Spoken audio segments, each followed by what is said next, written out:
The mountain was quiet the way mountains are quiet before something goes wrong. Early morning, June 22nd, 2025.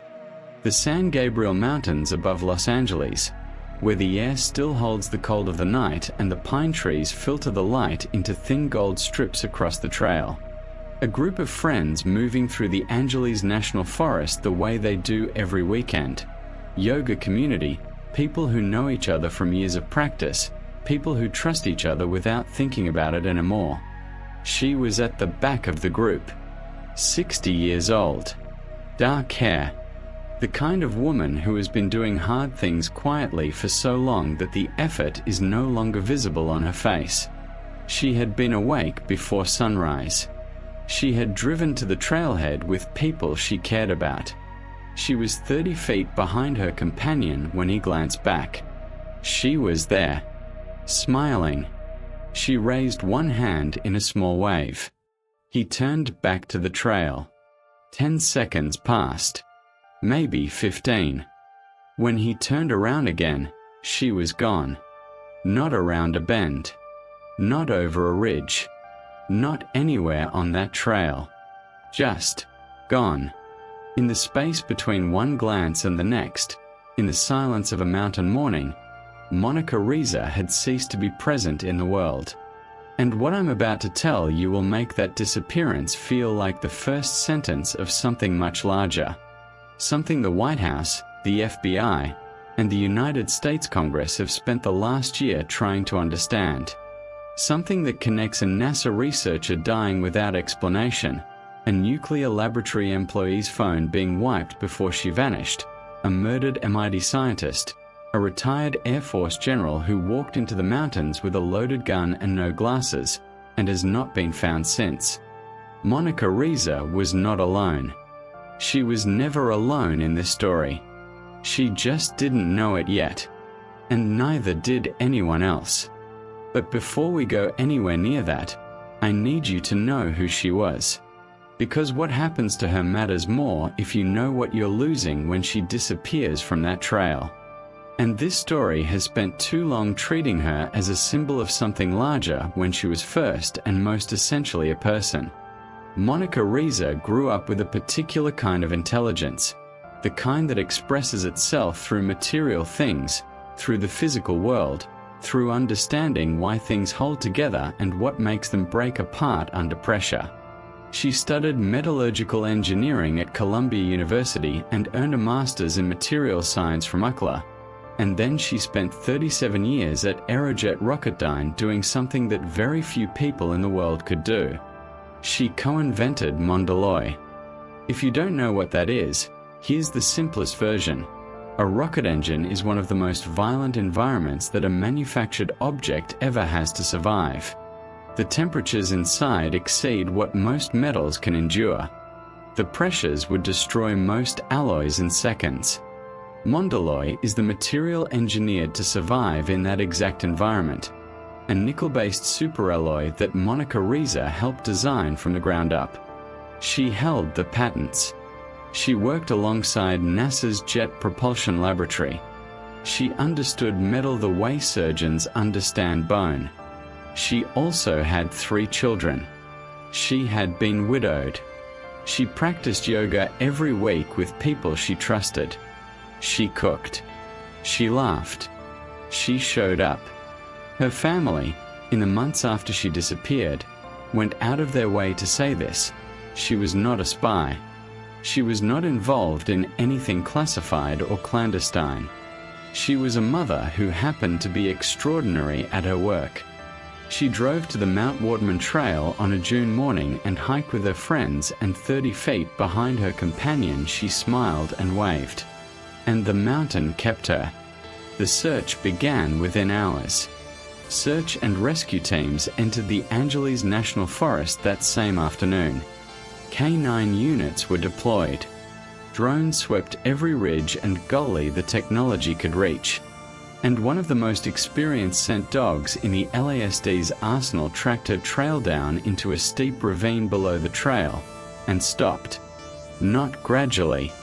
Not because the scent faded across rocky terrain where scent always fades. stopped, at a specific point, as if she had walked to that location and simply ceased to exist as a physical presence in the landscape. The dog had no framework for an absence. It had followed what was there. At the edge of where she stopped being there, it stopped too. Days of searching produced one object. A single beanie hat, recovered 600 feet below the trail, in terrain so technically brutal that the acting captain of the Los Angeles County Sheriff's Department made a public statement warning volunteers not to attempt entry without professional equipment. The hat was examined. The terrain around it was searched, and nothing else was found. The case went to the LASD Homicide Bureau's Missing Persons Unit, which is what happens when a disappearance reaches a certain threshold of inexplicability, not because investigators believe murder, but because they no longer have a framework that accommodates what they're looking at. Monica Reza has not been found. Now, here is where I have to tell you something that is going to change the shape of this story. And I'm going to tell it carefully, because stories like this one accumulate a kind of gravity that can pull you toward conclusions the evidence doesn't fully support. So I'm going to be specific about what is documented fact, what is reported allegation, and what is speculation. And I'm going to keep those categories separate, because you deserve that honesty, and because the documented facts in this story are disturbing enough without exaggeration. Monica Reza is one of at least 11. 11 researchers, scientists, engineers, and defense-connected personnel who died or disappeared in a span of roughly 18 months, beginning in mid-2024 and running through early 2026. And when the FBI, the Department of Energy, the House Oversight Committee of the United States Congress, and eventually the White House itself examined what connected these 11 people, they found something that pointed in a specific and consistent direction. Nearly all of them had spent their professional lives operating inside the most classified corners of the American aerospace and defense establishment. Let me take you through this one person at a time. Not as a list, as a series of moments, because that's what these were, not data points, but mornings and evenings and decisions made by real people who did not know they were being counted. July 4th, 2024. Los Angeles. A NASA Jet Propulsion Laboratory researcher named Frank Mywald died. He was 61. JPL is the institution that has guided spacecraft to the edges of the solar system, that has landed rovers on Mars, that develops instruments operating at the absolute edge of what human aerospace engineering can produce. No cause of death was ever publicly disclosed. In isolation, that silence is unusual but not alarming. A person can die at 61 without public explanation for any number of ordinary reasons. But isolation is exactly what this story refuses to provide. May 2025. New Mexico. A man named Anthony Chavez vanished. He had previously worked at Los Alamos National Laboratory, the facility where the atomic bomb was designed. The facility that remains, 70 years after Hiroshima, one of the most classified and consequential research institutions on Earth. Programs operate there that most of its own staff are not cleared to know about in full. Anthony Chavez had access to some corner of that world. And then one day in May 2025, without a crash, without a confirmed body, without a traceable destination, he was not there anymore. 28 days later. Monica Reza. That mountain trail. That wave. And then, 4 days after Monica Reza disappeared, something happened that shifted the entire story into a different register. A Los Alamos administrative assistant named Melissa Casillas vanished from her own home.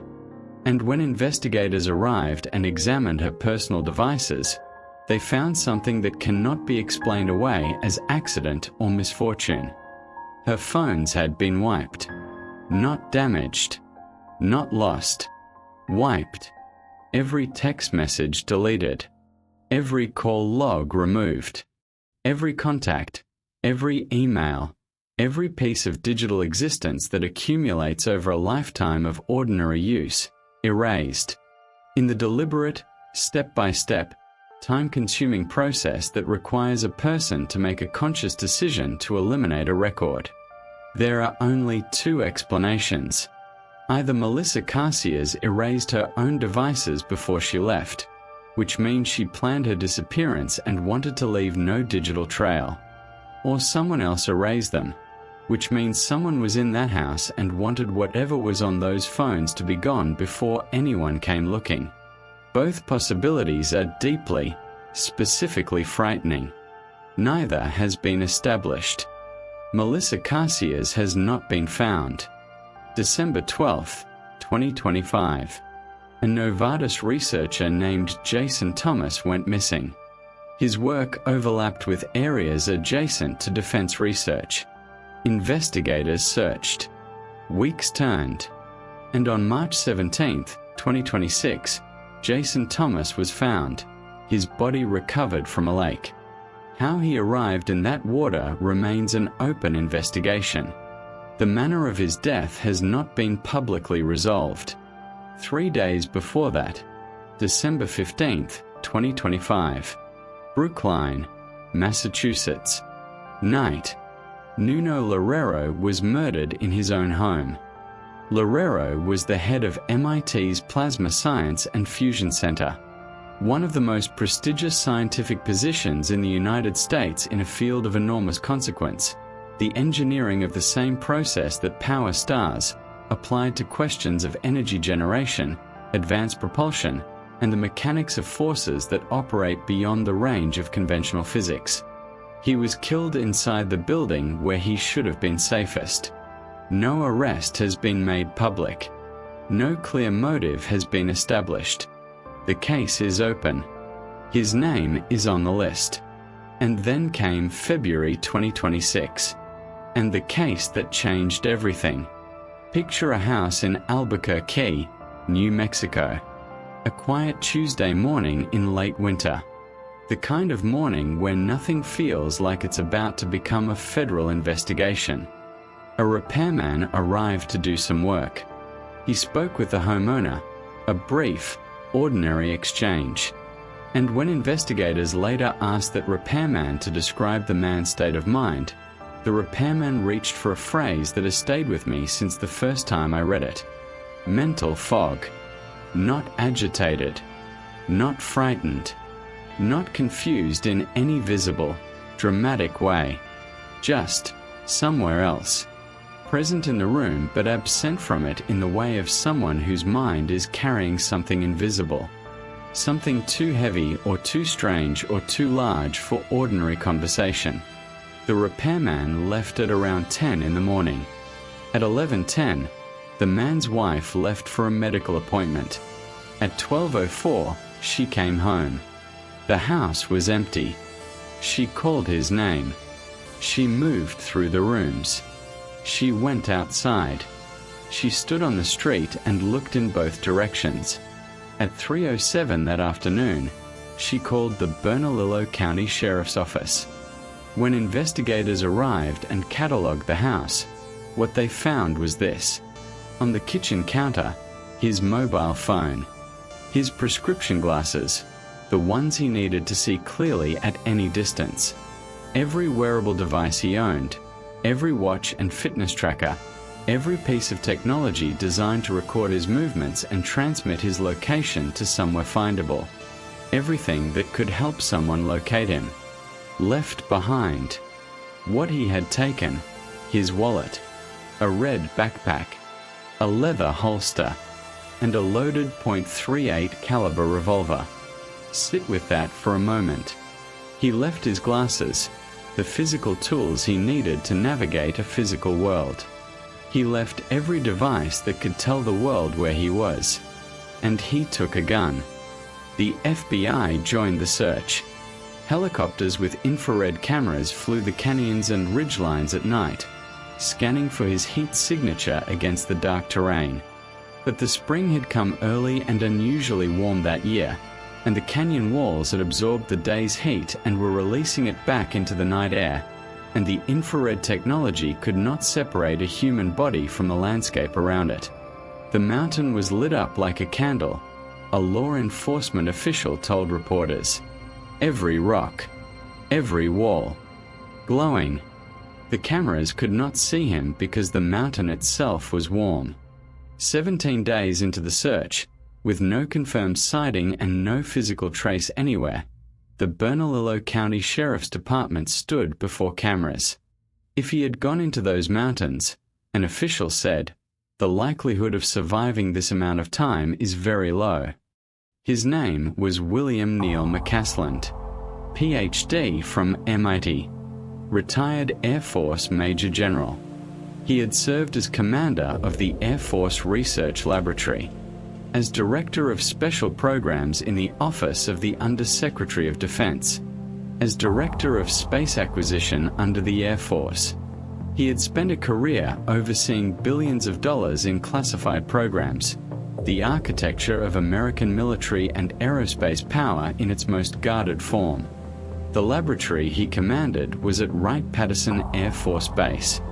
Here is what is documented, as distinct from what is rumored or alleged. Sitting members of the United States Congress, retired military officers with confirmed service records, and former intelligence officials who have provided sworn testimony have each separately named Wright-Patterson as a potential repository for physical materials recovered from an unidentified craft that came down near Roswell, New Mexico in 1947. The Air Force has denied this for nearly 8 decades. The people naming Wright-Patterson have not stopped. They include people who sat before Congress and said it under oath. McCasland commanded that base, and before his disappearance, he had been in professional contact with To the Stars Academy, the UAP research organization founded by Tom DeLonge, consulting on matters related to unidentified aerial phenomena. This is reported by credible sources. It has not been confirmed in his own documented public statements. He walked out of a house in Albuquerque without his glasses, without his phone, with a loaded gun, on a February morning, and has not been seen since. In April 2026, the United States government stopped treating this pattern as a collection of unrelated tragedies. White House Press Secretary Caroline Leavitt confirmed on camera that the Trump administration was formally directing the FBI and the Department of Energy to investigate whether these deaths and disappearances were connected. The House Oversight Committee sent formal demands for information to the FBI, NASA, the Department of Energy, and the Department of Defense. Congressman Tim Burchett, who had been pressing hard for government disclosure on UAP programs, said publicly that after demanding answers, someone connected to the administration warned him. He had kicked a hornet's nest, he was told. That phrase matters. A hornet's nest is not just dangerous. It is organized. It is defensive. It reacts to being disturbed. And it implies something inside worth protecting at any cost. And then Luis Elizondo said something that placed this entire story on different ground. Elizondo ran ARDIP, the Pentagon's classified Advanced Aerospace Threat Identification Program, before going public as a UAP transparency advocate. He has testified before Congress. He has spoken to major news organizations under his real name for years. He is not a peripheral figure. In 2026, he made a statement that I want to give you precisely, without inflation. He said he received 2 separate calls from 2 different congressional staffers, both of whom had come directly out of government briefings, both calling to ask if he was safe. Because both had been told the same thing, that government officials had held discussions about the possibility of eliminating him and fellow whistleblower David Grush, not discrediting them, not pressuring them into silence, eliminating them. This is Elizondo's reported account of what those staffers told him. It has not been corroborated by independent documentation made public. It has not been credibly denied by anyone in a position to know whether it is true. Elizondo made this statement publicly, under his own name, knowing a false version of it would destroy the credibility he has spent years building inside the most serious circles of defense and intelligence. You have to make your own judgment about what that calculation means. David Grush, former Air Force intelligence officer, testified before the House of Representatives under oath, has alleged that intelligence agencies hide billions in secret spending through off-books financial channels, funding programs connected to the recovery and reverse engineering of technology that did not come from human beings.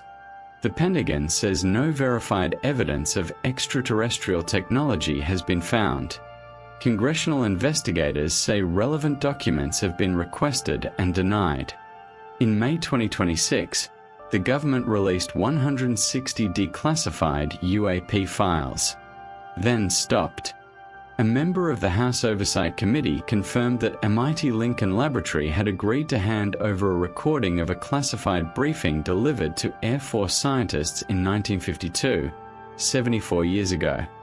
The briefing relates to incidents over Washington, D.C. that summer, when military radar tracked unidentified objects moving at velocities no aircraft of the era could produce, and jets were scrambled to intercept them and couldn't. That story ran on newspaper front pages in 1952, was officially explained, and then settled into the background of American history. The classified version of what those scientists were told has been in an MIT archive for 7 decades. It is only now, under the pressure of this investigation, being released. Records get declassified routinely when their contents are judged harmless. This one waited 74 years. That waiting is its own kind of answer. Monica Reza's family has been publicly clear about one thing, and it deserves to be heard on its own terms, separated from every layer of investigation and allegation surrounding her name. She was a mother, a widow, a woman who practiced yoga for 30 years with people she trusted enough to hike with in the mountains.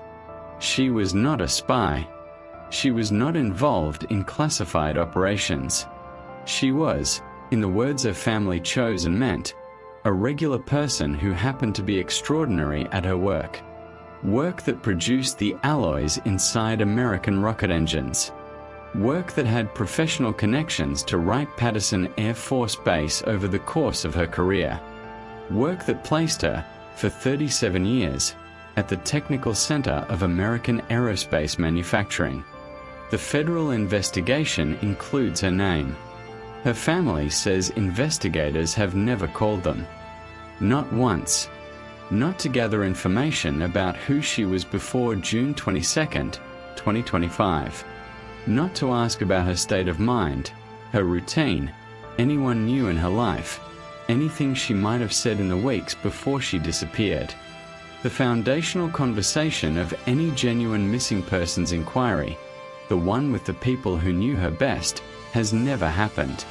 The investigation has her name. It does not appear to be looking for her. So here, clearly and honestly, is what the evidence actually supports. Verified and documented.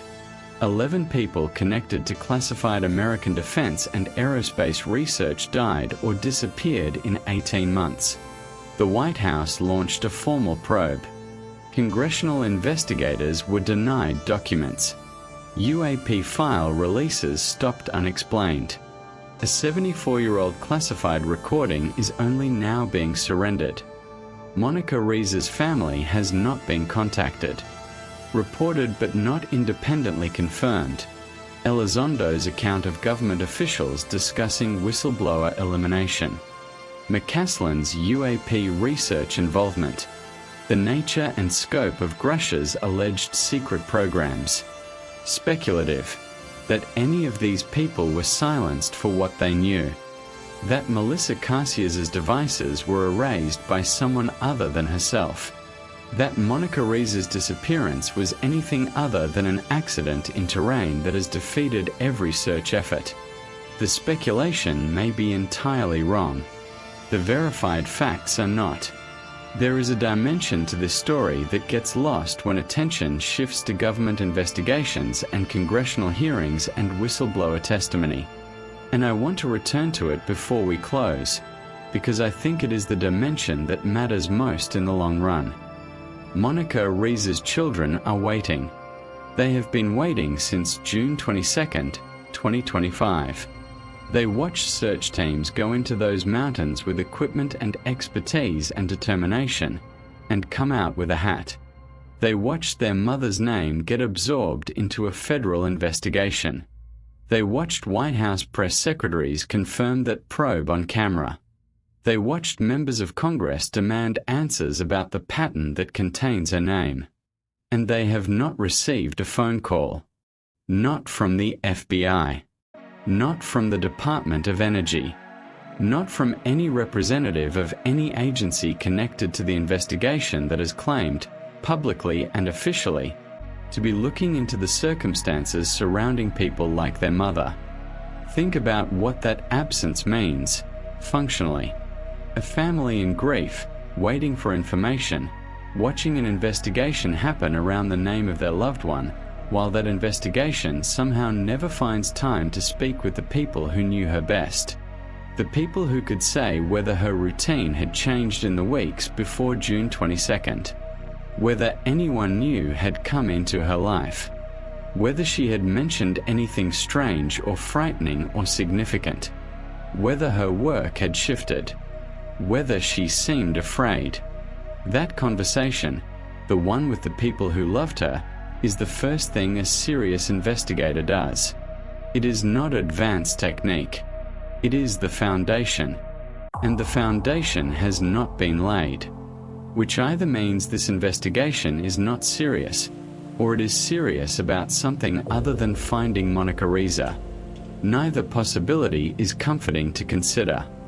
The same logic applies to Neil McCaslin's family, the wife who came home at 12:04 on a February afternoon and found an empty house.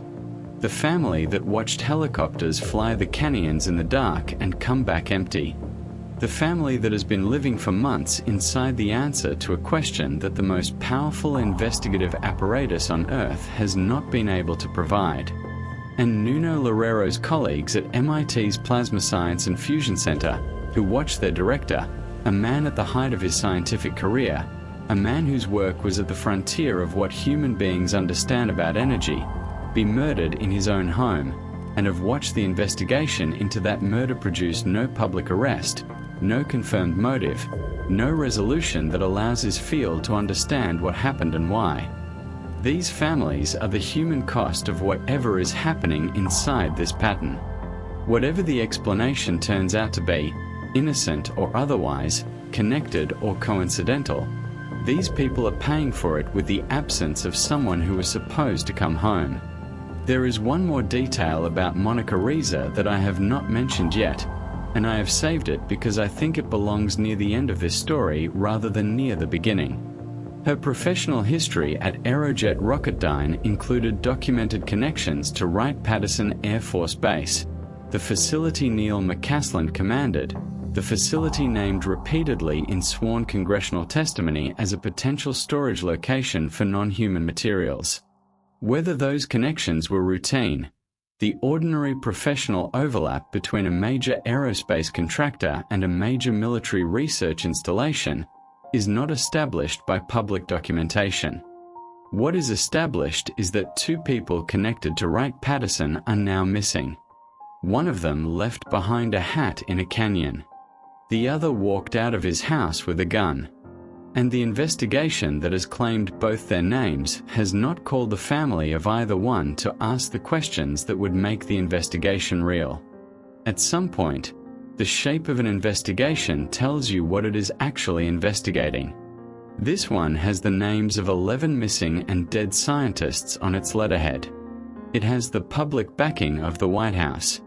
It has the formal engagement of the FBI and the Department of Energy and the House Oversight Committee.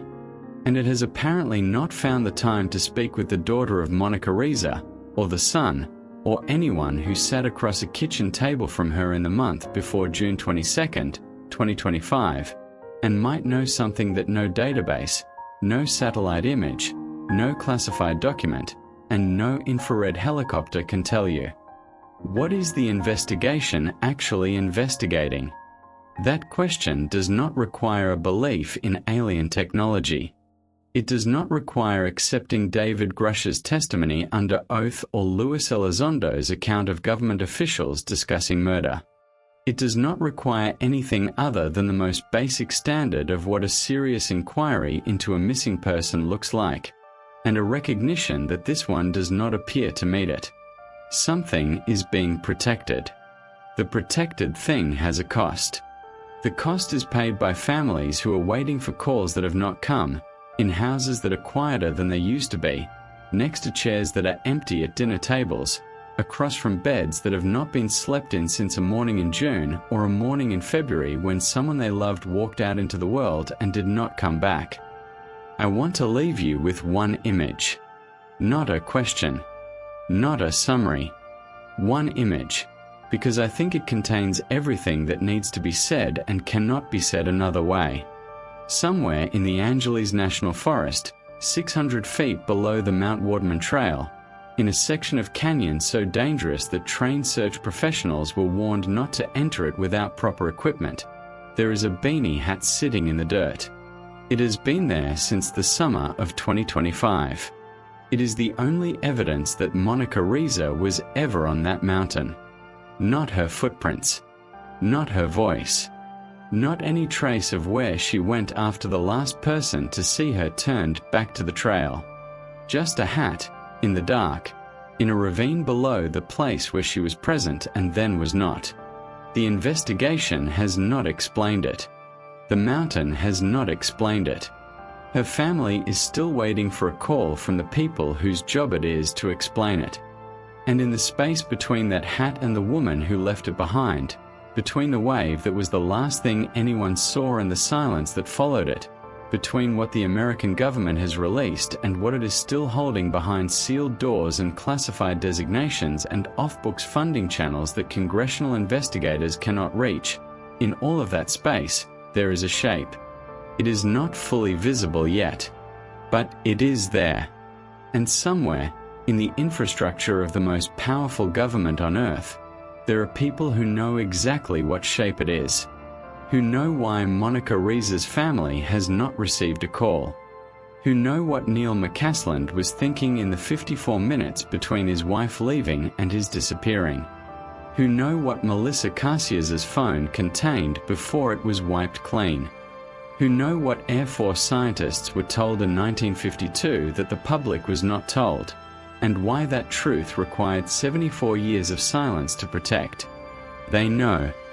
And somewhere in the San Gabriel Mountains, a hat waits in a canyon that no investigation has fully entered. And Monica Reza is still missing.